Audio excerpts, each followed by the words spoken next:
განათლებისა და მეცნიერების სამინისტროს ინიციატივით ქვემო ქართლის საჯარო სკოლების 99 მოსწავლეს პერსონალური კომპიუტერები გადაეცა. რუსთავში კი კომპიუტერები 36 მოსწავლეს რუსთავის მაჟორიტარმა დეპუტატმა ზვია ძიძიგურმა, რუსთავის მერმა დავით ჯიქიამ, საკრებულოს თავმჯდომარემ დავით მაღლაკელიძემ და საკრებულოს მაჟორიტარმა დეპუტატებმა პირადად გადასცეს.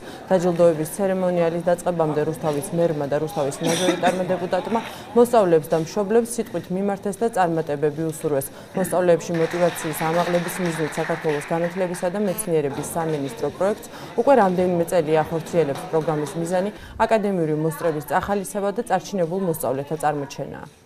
შედეგი გვაქვს აშკარად პროგრესი, შარშან ნაკლები იყო უფრო წარჩინებულების რაოდენობა წელს მეტია.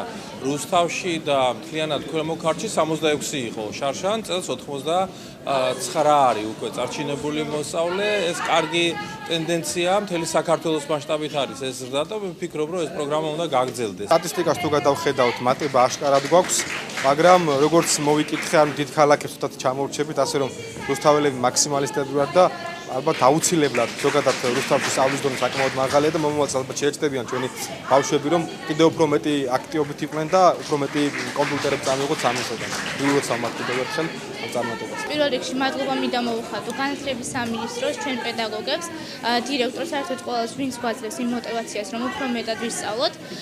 ასევე უნდა აღვნიშნო, რომ 23 საჯარო სკოლის მოსწავლე და საერთოდ ძალიან კმაყოფილია და უფრო მეტი სტიმულია იმისა, რომ ბავშვებმა გააგრძელოს სწავლა. სულ 99 მოსწავლე იყო, აქედან 36 მოსწავლე გახდათ რუსთავის საჯარო სკოლის მოსწავლეები. მე წარმატება მინდა ვუსურვო მათ და იმედს ვიტოვებ, რომ ეს მოსწავლეები 3 წლის მერე მოგვევლინებიან როგორც ოქროსა და ვერცხლის მედლის კანდიდატები.